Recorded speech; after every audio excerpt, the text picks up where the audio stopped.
امام اعظم ابو حنیفہ رحمۃ اللہ تعالیٰ علیہ ایک چرخہ کاٹنے والی بوڑھی اماں کے پاس کھڑے تھے کہ جو ہمارے پرانے بزرگ بوڑھے تھے ان کا یقین بڑا پختہ تھا۔ اب چونکہ فلسفے کا دور آیا ہے، منطق کا دور آیا ہے، اب کہانیاں بہت زیادہ ہیں لیکن یقین کمزور ہے یقین۔ تو امام اعظم ابو حنیفہ رحمۃ اللہ علیہ ایک بوڑھی اماں کے پاس کھڑے تھے جو چرخہ کاٹ رہی تھی۔ تو امام صاحب رحمۃ اللہ علیہ اس سے فرمانے لگے کہ بوڑھی تو نے چرخہ ہی کاٹا ہے یا رب کو بھی پہچانا ہے؟ تو اماں کہنے لگی امام صاحب رب تو ہے۔ آپ نے فرمایا اس کی دلیل؟ کہنے لگی میرا چرخہ، اللہ کے ہونے کی دلیل میرا چرخہ۔ آپ نے فرمایا تیرا چرخہ رب کے ہونے کی دلیل کیسے ہے؟ تو کہنے لگی حضور دیکھے نا، میں چلاتی ہوں تو چلتا ہے، میں روک دیتی ہوں تو رک جاتا ہے۔ تو ایک چرخہ یہ ہے اور ایک کائنات کا چرخہ ہے۔ ایک کائنات کا چرخہ ہے کہ سورج مشرق سے نکلتا ہے اور مغرب میں غروب ہوتا ہے، تو یہ بھی تو ایک چرخہ ہے نا۔ تو اگر یہ چھوٹا سا چرخہ بغیر میرے چلائے نہیں چل رہا تو اتنا بڑا چرخہ کائنات میں بغیر کسی کے چلائے کیسے چل سکتا ہے؟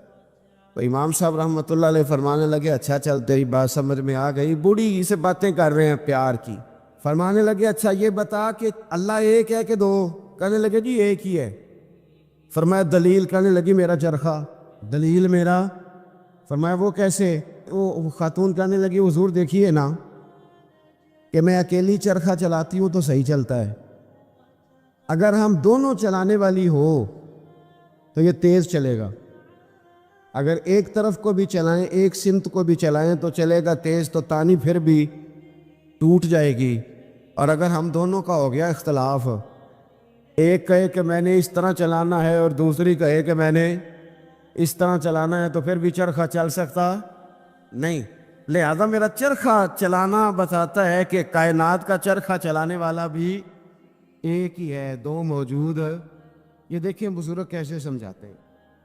صبح سے لے کر شام تک گفتگو کے کلاوے ملانا، لمبی چوڑی باتیں کرنا، اس میں جھوٹ کی آمیزش کا ہو جانا، غیبت کا شامل ہو جانا، بہت ساری آلائشوں سے اپنی زبان کو بھر لینا، منع فرما دیا، میں حکم دے دیا کہ تم اس طرح کرو، تم میری یاد میں لگ جاؤ، تم صبح و شام میری پاکی بیان کرو، تم میری طرف متوجہ ہو جاؤ۔ رسول کائنات صلی اللہ تعالیٰ علیہ وآلہ وسلم کی بارگاہ عالی مرتبت میں، عزت و عظمت میں ایک بوڑھے صحابی حاضر ہوئے اور عرض کی یا رسول اللہ صلی اللہ تعالیٰ علیہ وسلم میں بڑی دور سے آیا ہوں، پتہ نہیں دوبارہ آپ کی زیارت مجھے نصیب ہو سکے کہ نہ ہو سکے، یا رسول اللہ صلی اللہ علیہ وسلم مجھے کوئی ایک ایسی بات ارشاد فرما دیں کہ جو مجھے کفایت کر جائے، یعنی اس سے میری دنیا بھی بن جائے اور میری آخرت بھی بن جائے، ایک بات۔ تو نبی پاک صلی اللہ علیہ وسلم نے فرمایا تیری زبان ہر وقت اللہ کے ذکر سے تر رہنی چاہیے، یہ بات تجھے کفایت کر جائے گی، تیرا فائدہ کر جائے گی، دنیا اور آخرت میں تجھے نفع دے جائے۔ اسلام نے ہر وقت ذکر الہی کا حکم دیا، سونے کے وقت کی دعا بھی سکھلائی، اٹھتے وقت کے الفاظ بھی سکھائے۔ اسلام نے کہا کہ کھانا کھانا ہے تو بسم اللہ شریف سے شروع کر لینا، اور جب ختم کرنا تو الحمدللہ پہ ختم کر لینا، جب تمہیں کوئی چیز بھلی لگے تو پھر ماشاءاللہ کہہ لینا، جب کوئی مصیبت آئے تو انا للہ و انا الیہ راجعون پڑھ لینا، اور جب سیڑھیاں چڑھنے لگو اللہ اکبر کہا جائے اور اونچائی سے اترنے لگو تو سبحان اللہ کہا جائے۔ گویا ہر موقع پر اللہ کی یاد کو، اللہ کے ذکر کو، رب کریم کو ہمیشہ یاد رکھا جائے۔ رسول کائنات صلی اللہ علیہ وسلم کے بارے میں سیدہ طیبہ طاہرہ حضرت عائشہ صدیقہ رضی اللہ تعالیٰ عنہ فرماتی ہیں کہ اللہ کے رسول علیہ السلام ہر وقت اپنے رب کو یاد کرتے تھے، ہر وقت حضور اپنے رب کو یاد کرتے، ہر وقت اللہ کے محبوب صلی اللہ علیہ وسلم کی زبان اطہر پر اپنے رب کریم کا ذکر رہتا تھا۔ تو کثرت کے ساتھ ذکر کرنا اور ذکر کو اپنی طبیعت کا حصہ بنا لینا۔ آپ کتاب و سنت کا جب مطالعہ کرتے ہیں تو آپ غور فرمائیں کہ نبی پاک صلی اللہ علیہ وسلم نے مختلف صورتوں کے فضائل بیان کیے، پھر نبی پاک علیہ السلام نے اللہ کے مختلف اسماء کا مختلف ناموں کی فضیلت بیان کی۔ فرمایا جو آدمی سبحان اللہ کہتا ہے اسے 30 نیکیاں ملتی ہیں، اور جو تسبیح فاطمہ ہی پڑھ لے رضی اللہ تعالی عنہا، تسبیح فاطمہ یعنی 33 بار سبحان اللہ، 33 بار الحمدللہ، 34 بار اللہ اکبر، جو شخص یہ پڑھ لے اس کے گناہ سمندر کی جھاگ کے برابر بھی ہوں۔ سمندر کی جھاگ کون ماپے گا کہ سمندر کہاں سے چلا اور کہاں پہنچا؟ تو فرمایا سمندر کی جھاگ کے برابر بھی اگر اس کے گناہ ہوں گے، اتنا بڑا پاپی بھی ہو، تو یہ اللہ کا ذکر کرنے کی برکت سے، تسبیح فاطمہ پڑھنے کی برکت سے اللہ اس کے گناہوں کو معاف فرما دے۔ تو حضور سید عالم صلی اللہ تعالیٰ علیہ وسلم نے ذکر کی فضیلت بیان کی۔ نبی پاک صلی اللہ علیہ وسلم نے بہت سارے اسماء تھے جن کی عظمت، عزت، رفعت بیان کی۔ فرمایا اس کے ساتھ اللہ کا ذکر کرو۔ صورتوں کے فضائل بیان کی۔ ہمارے ہاں میں نے دیکھا ہے کہ بعض واعظین اور بعض نقیب حضرات یا بعض ایسے لوگ جو بات کرتے ہیں، تو اگر ان کی بات توجہ سے نہ سنی جائے تو وہ خود کئی دفعہ کہہ دیتے ہیں کہ میری بات ضائع نہ کر دینا، میرا جملہ ضائع نہ کر دینا۔ وہ سمجھتے ہیں کہ یہ بڑی اہم بات تھی جو میں کرنے جا رہا ہوں، اور کئی لوگ آپ ان کی بات توجہ سے نہ سنیں تو ان کے چہرے پر اظہار ناراضگی نمایاں ہو جاتے ہیں کہ یار میں بات کر رہا تھا، اس بندے نے توجہ ہی نہیں کی۔ تو نبی پاک صلی اللہ علیہ وسلم کی جو باتیں ہیں، جو حضور نے فضائل بیان کیے کہ لا حول ولا قوت الا باللہ تمہیں غموں سے نجات دے گا، اور نبی پاک صلی اللہ علیہ وسلم نے یہ جو فضیلت بیان کی کہ جب تم کہتے ہو سبحان اللہ و بحمدہ سبحان اللہ العظیم، تو زمین آسمان کے درمیان جتنی جگہ ہے اتنا اللہ تمہیں اجر کا بھر کے جو ہے وہ عطا فرماتا ہے اپنے فضل سے۔ تو یہ جو حضور نے مختلف اذکار کی فضیلتیں بیان کی، یہ نبی پاک صلی اللہ تعالیٰ علیہ وسلم نے پہلا کلمہ شریف کے بارے میں فرمایا کہ یہ سب سے افضل کلمہ، اور سب سے افضل دعا کے بارے میں فرمایا کہ الحمدللہ کہنا سب سے افضل دعا ہے۔ تو یہ اذکار کے جو فضائل حضور نے بیان کیے، تو کیا معاذ اللہ ہم ان کو ضائع کریں گے؟ ان باتوں کو یہ ایک عام آدمی کی بات تو ضائع کی نہیں جا سکتی، تو رسول کریم صلی اللہ علیہ وسلم کی بات کو کیا ضائع کیا جائے گا؟ تو پھر جو بات سمجھنے کی ہے، جو بات غور کرنے کی ہے، جس پر ہمیں خاص توجہ دینی ہے، وہ یہ ہے کہ ہم ہر اس فضیلت کو ڈھونڈیں، تلاش کریں جو نبی پاک نے بیان فرمائی، اور پھر ہم اس فضیلت کی روشنی میں ان اذکار کو کرنے کی کوشش کریں، ان ساری باتوں کی طرف توجہ کریں۔ اور جب آپ اللہ کا ذکر کر رہے ہوتے ہیں نا، تو جس طرح آپ کے وجود کی غذا ہے، روٹی، کھانا، پانی، ہوا، صحت، سانس، یہ آپ کے وجود کو زندہ رکھتی ہے، تو ایک روح کی غذا ہے۔ روح کی غذا ہے رب کریم کا ذکر، اللہ کی یاد۔ ہمارے ہاں زیادہ تر یہ ہوتا ہے کہ اللہ کا ذکر تو کیا جاتا ہے تو اس طرح کیا جاتا ہے جیسے طوطے نے کوئی لفظ رٹ لیے ہیں تو اب وہ بیان کر رہے ہیں۔ ہمارے صوفیاء نے، بزرگوں نے لکھا ہے کہ وہ جو کہا گیا کہ الا بذکر اللہ تطمئن القلوب، یاد رکھو اللہ کے ذکر میں دلوں کا چین ہے، تو بعض لوگ کہتے ہیں وہ تو بڑی تسبیح پڑھتا ہوں پھر بھی بے سکون رہتا ہوں۔ تو اس کا جواب وہ یہ دیتے ہیں کہ چونکہ انہوں نے اللہ کا ذکر کیا تو صحیح، لیکن اس طرح کرتے رہے جیسے طوطا رٹ کے کر رہا تھا۔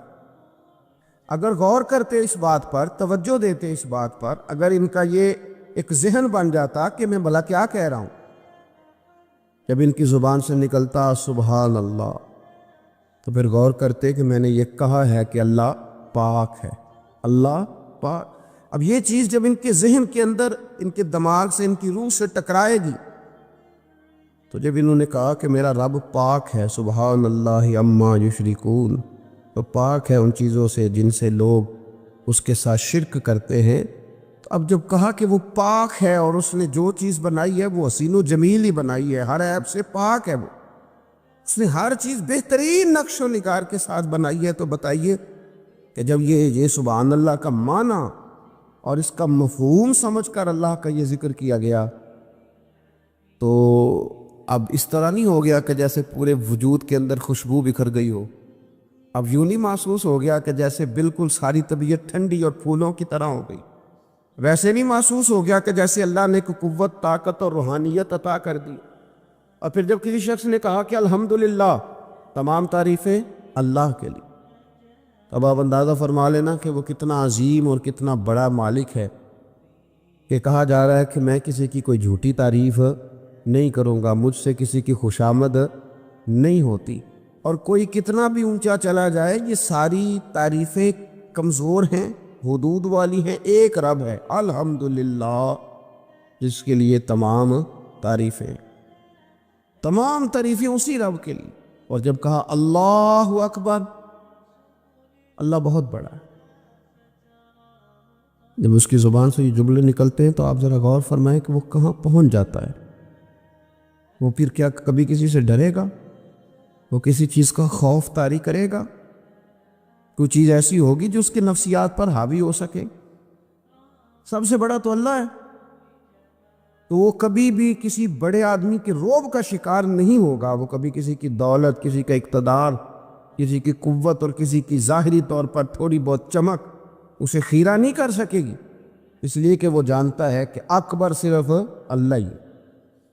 تو اب اس کے اندر بہت بڑی طاقت آئے گی، بہت بڑی ہمت آئے گی، وہ بہت زیادہ اپنے آپ کو قوت والا محسوس کرے گا۔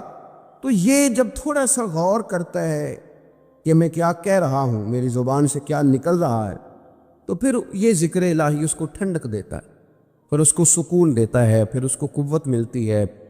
اس لیے میرے نبی پاک صلی اللہ علیہ وسلم نے فرمایا، یہ بخاری مسلم کی حدیث ہے، نبی پاک صلی اللہ علیہ وسلم نے فرمایا اس کی مثال جو رب کا ذکر کرے اور اس کی مثال جو اللہ کا ذکر نہ کرے، مثل الحی والمیت، ان لوگوں کی مثال کی طرح ہے جو زندہ اور مردہ ہوتے ہیں۔ وہ ذکر کرنے والا زندہ ہے، ذکر کرنے والا زندہ ہے، اور ذکر نہ کرنے والا ہواؤں میں اڑ رہا ہے، کروڑوں روپے اس کی جیب میں پڑے ہوئے ہیں، لاکھوں کا سرمایہ ہے، بہت سارے لوگ جانتے ہیں، وہ محسوس کرتا ہے کہ بڑا جانا پہچانا جاتا ہوں، بڑا سمجھا سکھایا جاتا ہوں، بڑے لوگ میرے نام سے آگاہ ہیں، شعوری طور پر میں ایک بڑا آدمی ہوں، لیکن ہے مردہ، اس لیے کہ زندگی تو زندہ دلی کا نام ہے۔ مردہ دل کیا خاک جیا کرتے، زندہ وہ ہے جس کا مصلی آباد ہے، زندہ وہ ہے جس کی زبان اللہ کو یاد کرتی، زندہ وہ ہے جس کا کبھی کبھی دل کرتا ہے کہ آج قرآن شریف کھول لوں، زندہ تو وہ ہے جس کی طبیعت چاہتی ہے کہ یار آج لاؤ نا تسبیح، تھوڑا سا درود و سلام اپنے محبوب پہ پڑھوں، زندہ تو وہ ہے جو کبھی کبھی اس کی یاد میں محو ہو، اکیلے بیٹھا بھی ہو تو پھر بھی اس کی زبان پہ ذکر اور آنکھوں میں آنسو جاری ہو جاتے، جو اس کو یاد کر کے محو ہو جاتا ہے۔ یاد رکھیں، ذکر الہی انسان کو زندہ رکھتا ہے، توانائی دیتا ہے، روحانیت دیتا ہے، اس کو سکون کی دولت دیتا ہے۔ اپنے معاملات کو جب ترتیب دے تو اذکار کی پابندی کرے۔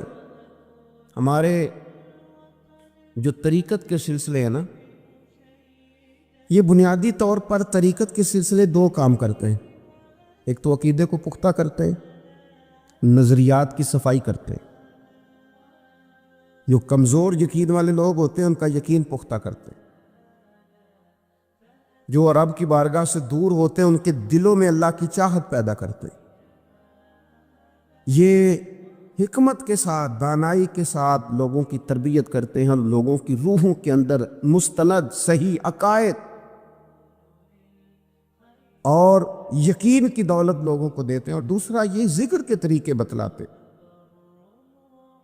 یہ لوگوں کو اذکار کی طرف مائل کرتے ہیں، جو لوگوں کا شوق، ذوق، مزاج ذکر کی طرف مائل کرتے، عقیدے کی پختگی دینا، لوگوں کو اللہ کی یاد میں لگا دینا۔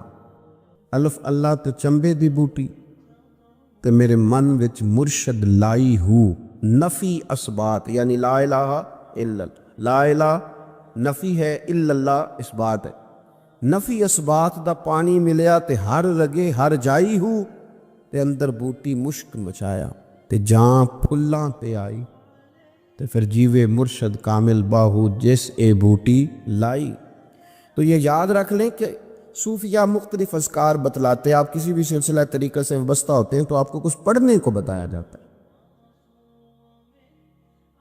اب کیا ہم نے اس بات کو سمجھا ہی نہیں، ہم نے یہ توجہ ہی نہیں کی کہ ہم شیخ کی بارگاہ میں گئے تھے تو انہوں نے ہمیں کچھ پڑھنے کو، کہیں بھی آپ جائیں آپ کو کوئی استغفار بتا دے گا، کوئی کلمہ شریف بتا دے گا، کچھ نہ کچھ بتایا، لیکن ہم نے کیا کیا؟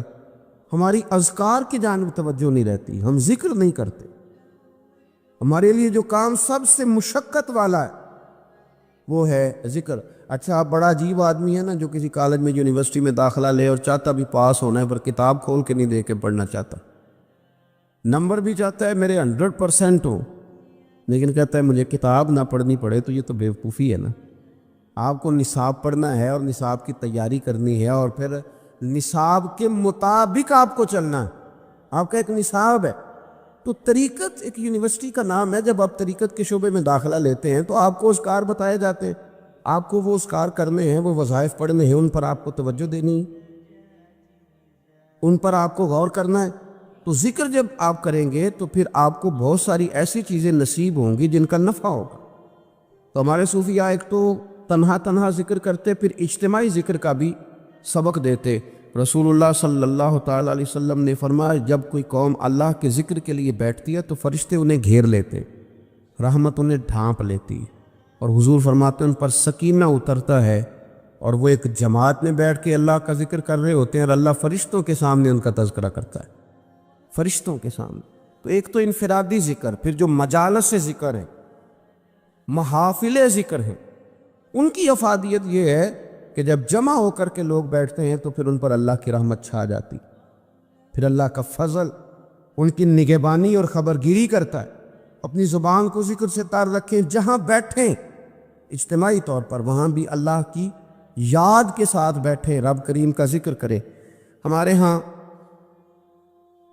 اب خلوت میں بیٹھنا، تھوڑا سا لوگوں سے الگ ہو کے بیٹھنا، تنہائی میں بیٹھنا، یہ لوگوں کے لیے اس لیے مشکل ہو گیا ہے کہ لوگ ذکر میں تو بیٹھ نہیں سکتے، عبادت کے ساتھ کوئی دلچسپی رہی نہیں، معاذ اللہ، وظائف پڑھنے کا کوئی ذوق نہیں، تو تنہائی میں بیٹھ نہیں سکتے۔ حالانکہ ترمذی شریف میں حدیث ہے، نبی پاک صلی اللہ علیہ وسلم نے فرمایا تمہارے لیے بہتر ہے کہ اپنے گھروں کو لازم کر لو، یعنی بلا وجہ ضرورت گھروں سے نہ نکلو، اپنے گھر میں رہو، اذکار کرو، عبادت کرو۔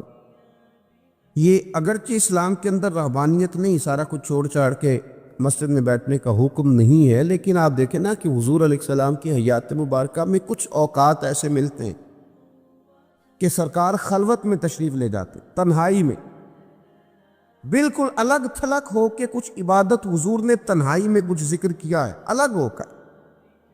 اعلان نبوت سے پہلے اللہ کے محبوب علیہ السلام مہینوں غار حرا میں رہا کرتے تھے، وہاں کیا ہوتا تھا؟ اللہ کا ذکر ہوتا تھا، اللہ کی یاد ہوتی تھی، عبادت، ریاضت، تقوی، پرہیزگاری۔ پھر آپ یہ دیکھیے کہ نبی پاک صلی اللہ تعالیٰ علیہ وسلم ہر سال رمضان المبارک میں 10 دن کا اعتکاف کرتے، اگرچہ حضور کے ذمے تبلیغی ڈیوٹیاں ہیں، سرکار کے ذمے جہاد کے بہت سارے معاملات ہیں، نبی پاک علیہ السلام نے 23 سالوں میں پوری دنیا کو انقلاب آشنا کرنا، لیکن اس کے باوجود رسول کائنات صلی اللہ تعالیٰ علیہ وسلم ہر سال رمضان کے آخری عشرے کا اعتکاف کرتے۔ اس کے علاوہ بھی حضرت عائشہ صدیقہ رضی اللہ تعالیٰ عنہ فرماتی ہیں رات کو مجھ سے فرماتے ابو بکر کی بیٹی تو اجازت دے تو رب کو راضی نہ کر لوں، وہاں بھی تنہائی میں کھڑے ہو جاتے۔ تو نبی پاک نے ہمیں بتلایا کہ کچھ وقت تنہائی کا تمہارے رب کے ساتھ گزرنا چاہیے، کچھ اوقات ایسے ہونے چاہیے۔ تو رمضان المبارک کی مقدس گھڑیوں میں بالخصوص یہ کوشش کریں اور بالاہتمام یہ کوشش کریں کہ کچھ اوقات اللہ کی بارگاہ کے ساتھ گزرے، کچھ وقت دعاؤں میں، التجاؤں میں، راز میں، نیاز میں۔ لیکن کتنا اپنے آپ کو ہلکا لوگ محسوس کرتے ہیں کسی بندے کو اپنا دکھڑا سنا کے، کتنا لوگ ہلکا محسوس کرتے ہیں۔ حالانکہ نبی پاک صلی اللہ علیہ وسلم نے فرمایا جو آدمی لوگوں کے سامنے اپنا فقر بیان کرے اللہ اسے غنی نہیں کرے گا، اور فرمایا جو اپنے رب کے سامنے اپنا فقر بیان کرے گا جلدی یا دیر سے اللہ اسے غنی ظہور کر دے۔ آپ مصلی پہ بیٹھے اپنی خلوت کو مضبوط کریں، کچھ نہ کچھ تنہائی کی عبادت تھوڑا وقت نکال کے، رات کو، صبح کو، جیسے آسانی ہو ضرور اس پر توجہ دے۔ رسول کریم صلی اللہ علیہ وسلم نے اپنے عمل سے، اپنے پیغام سے، اپنی گفتگو سے ہمیں اس طرف مائل کیا۔ تو ایک بات آخر میں اور جو بڑی سمجھنے والی ہے اس پر بھی توجہ کریں۔ کچھ لوگ کہتے ہیں جی میں غافل ہو گیا ہوں، تو میرے لیے مشکل ہو گئی ہے ذکر کرنا، تلاوت کرنا، عبادت کرنا، وقت غفلت میں زیادہ گزرتا ہے۔ بندہ غافل کب ہوتا ہے؟ نبی پاک صلی اللہ علیہ وسلم نے فرمایا شیطان جاسم علی قلب ابن آدم، فرمایا یہ جو شیطان ہے یہ انسان کے دل کے ساتھ چمٹا رہتا ہے۔ فَإِذَا ذَكَرَ اللَّهَ خَنَسَ، جب انسان اللہ کا ذکر کرتا ہے تو یہ اس کا دل چھوڑ کے ہٹ جاتا ہے۔ اور فرمایا وَإِذَا غَفَلَ وَسْوَسَ، جب انسان غافل ہوتا ہے تو پھر شیطان وسوسہ ڈالتا ہے۔ اب نبی پاک علیہ السلام کی حدیث مبارک پر غور فرمائیے، حضور فرماتے ہیں کہ شیطان آدمی کے دل کے ساتھ چمٹا ہوا ہے۔ جب بندہ کرتا ہے نا اللہ کا ذکر تو یہ بندے کا دل چھوڑ کے دور چلا جاتا ہے۔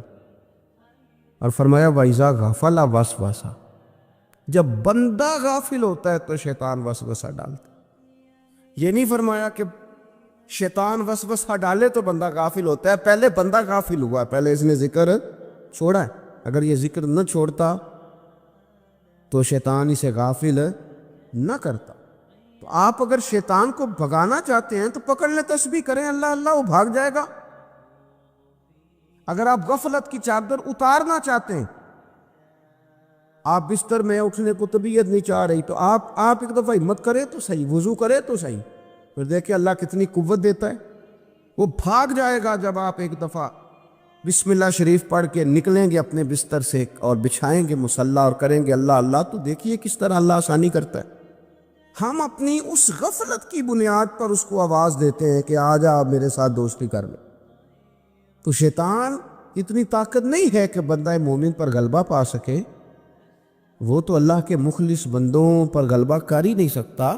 چلو بات اتنی ہے کہ جب ہم غافل ہوتے ہیں، جب ہم ذکر چھوڑ دیتے ہیں، جب ہم یہ ذوق ہی نہیں پیدا کرتے کہ میں کچھ اللہ اللہ کر لوں، اپنی طبیعت کو لگائے ذکر میں، اپنا مزاج، اپنا دل، اپنی آنکھیں، اپنی روح، اس کو اللہ کی یاد کے ساتھ محو کریں، پھر دیکھیں اللہ کتنی آسانیاں فرماتا ہے۔ قرآن مجید میں اللہ کریم نے فرمایا ہے کہ ہم نے جنوں اور انسانوں کو اپنی عبادت کے لیے پیدا فرمایا۔ وَمَا خَلَقْتُ الْجِنَّ وَالْإِنسَ إِلَّا لِيَعْبُدُونَ، اور یہاں لیعبدون کا معنی تمام مفسرین نے کیا ہے لیعرفون۔ ہم نے جن اور انسان کو اپنی معرفت کے لیے پیدا فرمایا، اپنے قرب کا سفر کرنے کے لیے پیدا کیا۔ اللہ تبارک و تعالیٰ نے انسان کے لیے سارا کچھ بنایا۔ هو الذی خلق لکم ما فی الارض جمیعا، فرمایا زمین میں جو کچھ ہے سارا تیرے لیے بنایا۔ کسی کو آپ نوکری پہ رکھتے ہیں، اس کے ساتھ معاہدہ یہ ہوتا ہے کہ یہ تجھے رہنے کے لیے مکان دیا جائے گا، 3 وقت کا کھانا دیا جائے گا، 2-3 دفعہ پینے کو چائے ملے گی، اور اتنی تنخواہ ہم ہر مہینے تمہیں ادا کریں گے۔ اور پھر ڈیوٹی یہ ہے کہ یہ مشین ہے، اس پر تم نے صبح 8 بجے سے 4 بجے تک کام کرتا ہے۔ اب وہ شخص کیا کرتا ہے؟ وہ تنخواہ بھی وصول کرتا ہے، مکان پہ بھی قبضہ کر لیتا ہے، اور وہ 3 وقت کھانا بھی کھا لیتا ہے، چائے بھی پی لیتا ہے، اور مہینے کے بعد تنخواہ بھی وصول کر لیتا ہے، پر مشین پہ کھڑا نہیں ہوتا۔ تو اس کا مالک اسے رکھے گا؟ بولتے نہیں آپ حضرات، رکھے گا، اسے چھٹی کرا دے گا۔ وہ کہے گا تو کتنا عجیب آدمی ہے کہ اب جو مطالبات تیرے تھے وہ سارے پورے ہو گئے، اور جو میرا مطالبہ ہے تو نے پورا ہی نہیں کیا۔ اختلاف ہو جائے گا، جھگڑا ہو جائے گا، مالک ناراض ہو جائے گا۔ سمجھانے کے لیے مثال دے رہا ہوں کہ ہم نے کیا کیا، ہم نے اللہ کی دی ہوئی زمین پر گزارا بھی کیا، اس کا دیا ہوا رزق بھی کھایا، اللہ نے اولاد دی ہمیں، اللہ نے صحت دی، سارا کچھ دیا، تو جو مطالبات ہمارے تھے وہ تو سارے پورے ہو گئے۔ اور جو رب کا مطالبہ تھا کہ میرے قرب کے رستے کا سفر کرو، تلاش کرو، وجاہدوا فی سبیل اللہ، میرے رستے میں مجاہدہ کرو، جد و جہد کرو، آگے بڑھو، وہ ہم نے کم کرنا ہے۔ وہ اس کی منصوبہ بندی کب ہوگی؟ اللہ کے قرب کا رستہ طے کرنا۔ ہمارے صوفیانہ روز دیکھا کرتے تھے کہ آج ہمارے دل میں ہمارے رب کی کتنی محبت ہے، آج کتنا میرا دل چاہ رہا ہے کہ میں اپنے اللہ کی طرف بڑھوں۔ روز ذائقہ محسوس کرتے تھے، طلب پیدا کرتے۔ ہمارے مزاجوں کے اندر ہر چیز کی طلب پیدا ہو گئی ہے، لیکن وہ جو ایک خاص ذوق تھا نا اللہ کے قرب کا، اس کی چاہت، اس کی طلب، اس کی طرف بڑھنا، محسوس کرنا کہ میرا رب ہے، محسوس کرنا کہ میں کسی کا بندہ ہوں، مجھے کوئی رزق دیتا ہے۔ ہمارے صوفیاء، اولیاء، صحابہ، اہل بیت، انبیاء یہ ہر وقت محسوس کرتے تھے کہ میں کوئی شترے بے مہار نہیں، کوئی میرا ہے جو مجھے بنانے والا ہے، جو مجھے نوازنے والا ہے، جو مجھے عطا کرنے والا ہے۔ وہ اپنے رب کی چاہت کرتے، اپنے رب سے محبت کرتے، اپنے رب کی طلب پیدا کرتے، شوق بڑھاتے روز عبادت کا۔ ان کے اندر ایک جذبہ تھا جو روز پروان چڑھتا تھا۔ 5 نمازیں پڑھنے کے باوجود وہ اشراق پڑھتے، چاشت پڑھتے، تہجد پڑھتے، صلاۃ اللیل پڑھتے، وہ قرآن پاک کی تلاوت کرتے، پھر بھی کبھی ان کا ذوق آتا تو وہ دنیا سے کٹ کے مصلی پہ ہی آ کے بیٹھ جاتے۔ لیکن وہ درد، وہ ذائقہ، وہ کیفیت، وہ چیزیں مان پڑتی جا رہی ہیں۔ قوم اگر کبھی کوئی مسئلہ پوچھتی ہے تو بڑا عارضی سا، رب دا طالب کوئی نہ ملیا، جو ملیا طالب زردہ ہو۔ حضرت سلطان باؤ فرماتے ہیں کہ مطلب کدھر گئے لوگ جو رب کو طلب کرتے تھے، جن کی خواہش تھی کہ ہمیں اللہ کا قرب نصیب ہو، پیارے رسول صلی اللہ علیہ وسلم کی معرفت کا ذوق ہمیں نصیب ہو، وہ کہاں گئے؟ ہمارا ایک مقصد تھا، دیکھیں نا بڑا پیار آتا ہے اللہ کو اس بندے پہ۔ حضرت علامہ اسماعیل حقی رحمۃ اللہ علیہ فرماتے ہیں کہ اللہ نے فرشتوں سے کہا کہ میں نے انی جاعل فی الارض خلیفہ، زمین پہ نائب بناؤں گا۔ قالوا اتجعل فیہا من یفسد فیہا ویسفک الدماء ونحن نسبح بحمدک ونقدس لک قال انی اعلم ما لا تعلمون۔ فرمایا میں زمین پہ نائب بنانے والا ہوں۔ تو کہنے لگے یا اللہ وہ تو فساد پھیلائے گا، خون ریزی کرے گا۔ تو اللہ نے فرمایا جو تم جانتے ہو وہ میں، جو میں جانتا ہوں وہ تم، جو میں جانتا ہوں وہ تم نہیں جانتے، تمہیں نہیں پتا۔ تو علامہ اسماعیل حقی فرماتے ہیں وہ کیا تھا جس کو فرشتوں کو نہیں پتا تھا؟ فرماتے ہیں یہ وہی انسان کے اندر جو اللہ کے قرب کے متلاشی ہونے کا جذبہ تھا، فرشتے اسے جانتے۔ لوح محفوظ پہ یہ تو پڑھ لیا تھا کہ یہ فساد کرے گا، یہ تو پڑھا تھا کہ ابو جہل فساد کرے گا، یہ نہیں پڑھ سکے تھے کہ ابو بکر رویا بھی کرے گا۔ یہ تو پڑھ لیا تھا انہوں نے، یہ تو پڑھ لیا تھا کہ اخنس بن شریک تلواریں نکال کے لوگوں کو قتل کرے گا۔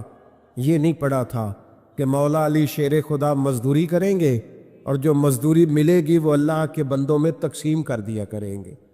یہ تو انہوں نے پڑھ لیا تھا کہ ابو البختری، ابو لہب یہ لوگوں کے گلے کاٹیں گے، پر یہ نہیں پڑھا تھا کہ عثمان غنی رضی اللہ تعالیٰ عنہ قحط کے زمانے میں بھی کروڑوں کا مال اللہ کے راستے میں خرچ کر دیا کرے۔ وہ جو انسان کے اندر طلب ہے، وہ جو تڑپ ہے، وہ جو شوق ہے، وہ جو کیفیت ہے، وہ جو معرفت کا نور ہے، یہ اللہ کو بڑا ہی پسند ہے، یہ بڑا ہی پسند۔ اس لیے حدیث قدسی میں رب فرماتا ہے مجھے تلاش کرنا ہو تو ٹوٹے ہوئے دلوں میں تلاش کیا، ٹوٹے ہوئے دلوں۔ اب وہ میں معرفت کی کیا بات کروں گا، پہلے تو میں کیا کر سکتا ہوں، لیکن اگر میں کروں بھی کہیں سے چلو پڑھ کے تو کروں کہاں؟ میں تو ابھی تک لوگوں سے 5 نمازوں کا وعدہ لے رہا ہوں۔ وہ معرفت کی بات، قرب الہی کا راستہ، وہ تو بڑی دور کی بات ہے، وہ تو بڑی آگے کی ہے۔ ابھی تک تو ہم یہ وعدہ لے رہے ہیں کہ داڑھی رکھ لو گے، سچ بولو گے، حلال کھاؤ گے۔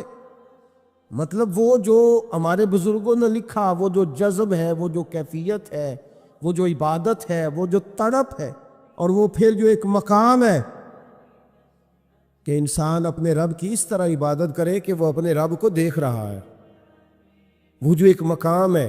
اور کم از کم یہ نہ ہو تو حضور فرمانے لگے اتنا تو ہو کہ رب تجھے دیکھ رہا ہے، لیکن وہ تو درجہ ہے نا بڑا آگے، ہم اسے بڑا آگے کی بات تصور کرتے ہیں، لیکن حضور نے اپنی امت کے لیے اسے ضروری قرار دیا۔ بھائیو تھوڑا سا نا آگے اٹھ کے، مطلب بڑے بڑے آدمی بن گئے ہم لوگ، بڑے آدمی کیسے بن گئے کہ جس کے پاس پھوٹی کوڑی نہیں ہوتی تھی اس کے اکاؤنٹ میں کروڑوں آ گیا تو وہ کہتا میں بڑا آدمی بن گیا۔ جس کے پاس سائیکل نہیں تھی تو اب وہ 1.25 کروڑ کی کار پہ پجاروں پہ بیٹھتا ہے تو کہتا ہے میں بڑا آدمی۔ تو اس طرح تو انسان بڑا نہیں بنتا، بڑا تو تب بنے گا جب تیرے دل میں رب کی معرفت بڑی ہو، جب اللہ کا قرب بڑا ہوگا، جب تم متلاشی ہوگا اس کے راستے کا۔ بہت سارے رستے ہیں اللہ کی طرف جانے کے، لیکن 3 باتیں قرب الہی کے لیے ہمارے بزرگوں نے بڑی زبردست لکھی ہیں۔ سب سے پہلی بات یہ ہے، صوفیاء فرماتے ہیں کہ اگر رب کا قرب چاہتے ہو تو ہر وقت اپنے رب کی رحمت کی امید رکھا کرو۔ خوش نہیں ہوئے آپ اس بات سے؟ ہر وقت اللہ کی رحمت کی، اور فرماتے ہیں دل سے امید رکھا کرو اور زبان سے اپنے رب کی رحمت کا ذکر کیا کرو۔ ہر وقت کہا کرو کہ میرا اللہ بڑا ہی مہربان، میرا اللہ بڑا ہی قریب۔ ہمارا پتہ کیا حال ہے؟ شکر بھی شکوے کے انداز میں، کیا حال ہے تو بس جی بس شکر ہے الحمدللہ۔ تو یہ کون سا شکر ہے جی؟ یہ تو آپ نے کہا ہے کہ بڑا تاغ ہوں میں اپنی زندگی، یہ شکر ہے؟ ہر وقت یہ کہے کہ میرا اللہ بڑا ہی قریب ہے۔ دیکھیں نا، بسم اللہ شریف ہر کام سے پہلے معنی کیا ہے؟ بسم اللہ الرحمن الرحیم، یعنی تو کہہ ہے اس رب کے نام سے جو بڑا ہی مہربان ہے، جو نہایت ہی رحم کرنے والا ہے۔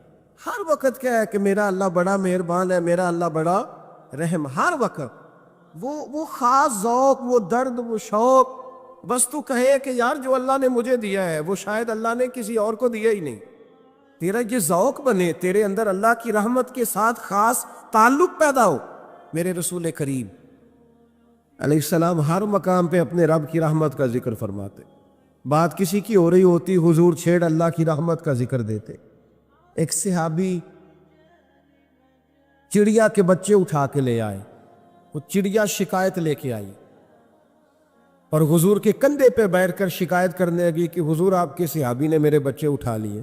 بات تو چڑیا کے بچوں کی ہو رہی تھی نا، رسول کریم فرمانے لگے اس کے بچے چھوڑ دو، اور پھر حضور فرمانے لگے دیکھو یہ چڑیا اپنے بچوں سے کتنا پیار کرتی ہے، جب چڑیا اتنا پیار کرتی ہے تو رب اپنے بندوں سے کتنا پیار کرتا ہو، اللہ کتنی رحمت والا ہوگا۔